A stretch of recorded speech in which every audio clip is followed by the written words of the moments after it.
Çocuklarımızın enerjisi bitmek bilmez deriz değil mi?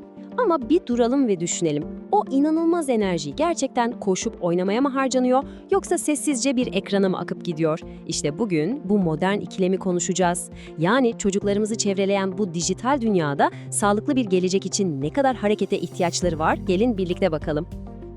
Yol haritamız şöyle olacak. İlk olarak bugünün çocukluk rutinleri nasıl değişti ona bir göz atacağız. Sonrasında bu hareketsizliğin getirdiği pek de farkında olmadığımız tehlikeleri ortaya çıkaracağız ve uzmanların o altın kuralını öğreneceğiz. Sonra hareketin sadece vücudu değil, beyni nasıl beslediğini keşfedeceğiz ve en sonunda da tüm bu öğrendiklerimizi ailece nasıl hayata geçirebiliriz, bunun pratik yollarına bakacağız. Hadi ilk bölümle başlayalım. Konuyu tam anlamak için önce çocukluğun kendisinin nasıl bir dönüşüm geçirdiğini görmemiz lazım. Geçmişle bugünü şöyle bir yan yana koyduğumuzda meselenin önemi çok daha net anlaşılacak. Şu tabloya bir bakın.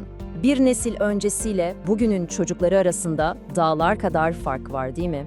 Sokaklardaki o cıvıl cıvıl çocuk seslerinin yerini şimdi telefonlardan, tabletlerden gelen bildirim sesleri aldı.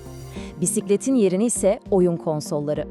Bu sadece bir yaşam tarzı değişikliği değil aslında. Oyunun, hatta sosyalleşmenin tanımı baştan aşağı değişti.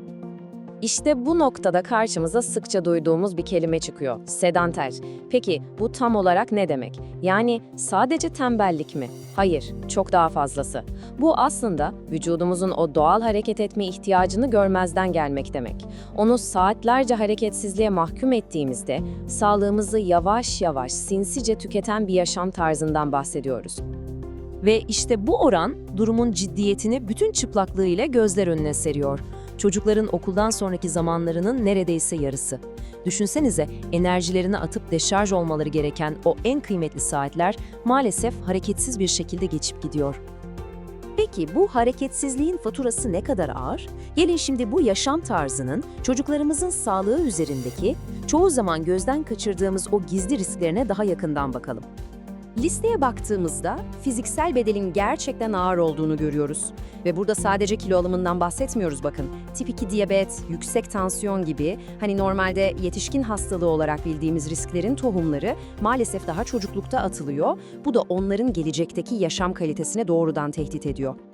Ama işin bir de madalyonun diğer yüzü var. Etkiler sadece fiziksel değil. Belki de en endişe verici olan kısım, bu durumun bir çocuğun uykusunu, zihnini ve ruh halini ne kadar derinden etkilediği. Yani özetle hareket eksikliği demek, daha mutsuz, daha kaygılı ve uykusunu tam alamamış bir çocuk demek. Ve tabii ki bu durum okul başarısından tutun da arkadaşlık ilişkilerine kadar hayatlarının her alanına olumsuz bir şekilde yansıyor. Neyse ki bu gidişatı tersine çevirmek bizim elimizde. Çözüm uzmanların önerdiği basit ama sihirli bir rakamda gizli. İşte o sihirli rakam 60. Günde sadece 60 dakika. Bu, çocukları tekrar sağlıklı bir yola sokmak için adeta bir altın standart. Ve bu süre onların sadece fiziksel değil, aynı zamanda zihinsel gelişimleri için de hayati önem taşıyor. Tabii bu 60 dakikayı doldururken çeşitlilik de çok önemli. Yani sadece koşmak yetmiyor. Haftalık programda kalbi güçlendiren aerobik aktiviteler, kasları çalıştıran tırmanma gibi egzersizler ve kemikleri sağlamlaştıran zıplama gibi hareketlerin dengeli bir karışımı olmalı. Her birinin yeri ayrı. Bir de yoğunluk meselesi var. Mesela tempolu bir yürüyüş harika bir başlangıç. Ama uzmanlar diyor ki haftada en az 3 kez onları şöyle bir nefes nefese bırakacak, kalplerini hızla çarptıracak o yüksek yoğunluklu aktivitelere de mutlaka yer açmalıyız. İşte bu kalp sağlığı için kritik olan nokta. Şimdi günde 60 dakika kulağa biraz fazla geliyor olabilir. Gözünüzü korkutmasın. Bakın uzmanlar da aynı şeyi söylüyor. Bu sandığınızdan çok daha ulaşılabilir bir hedef. Unutmayın, parktaki her koşuşturma, evdeki her zıplama o hedefe doğru atılmış birer adım aslında. Peki ya daha küçükler? 3-5 arası için kural daha da basit. Onları gün boyunca hareketli tutun, oynamaya devam etmelerini sağlayın. Çünkü onlar için oyun en doğal ve en keyifli egzersiz şekli.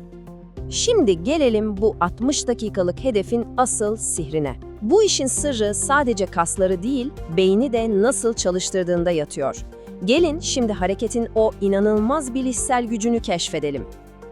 Peki tüm bu aktivite bir çocuğun beynine tam olarak ne yapıyor?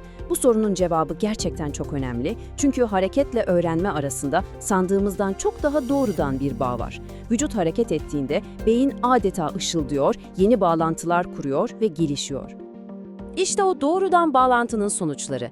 Aktif çocuklar daha iyi odaklanıyor, daha güçlü bir hafızaya sahip oluyorlar ve daha yaratıcı problem çözme becerileri geliştiriyorlar. Kısacası hareket zihni adeta bir bıçak gibi keskinleştiriyor.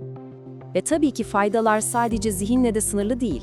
Hareket çocukların özgüvenini arttırıyor, takım çalışması gibi çok önemli sosyal becerilerini geliştiriyor ve onlara stresle başa çıkmaları için sağlıklı bir kapı aralıyor. Bu sayede daha mutlu ve daha dayanıklı bireyler olarak yetişiyorlar.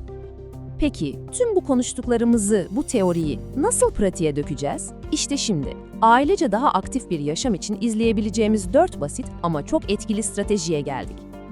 Unutmayın, çocuklar söylediklerimizden çok yaptıklarımızı örnek alırlar. O yüzden ilk adım rol model olmak. Sonra bunu bir aile aktivitesine dönüştürmek, birlikte keyif almak, tabii sağlıklı rutinler oluşturmak, yani yeterli uyku ve doğru atıştırmalıklar da bu işin bir parçası. Ve son olarak o ekran süresine net sınırlar koymak. Bu 4 adımla atacağınız küçük tutarlı adımlar onlara ömür boyu sürecek sağlıklı alışkanlıklar kazandıracaktır. Unutmayın, bu bir takım oyunu ve takımın kaptanı sizsiniz. Ve böylece bu bölümün de sonuna geldik. Şimdi söz sizde. Sizi kendi aileniz için daha hareketli bir yaşama adım atmak adına bugünden itibaren yapabileceğiniz o tek küçücük değişikliğin ne olabileceği sorusuyla baş başa bırakıyorum. Vakit ayırdığınız için teşekkürler.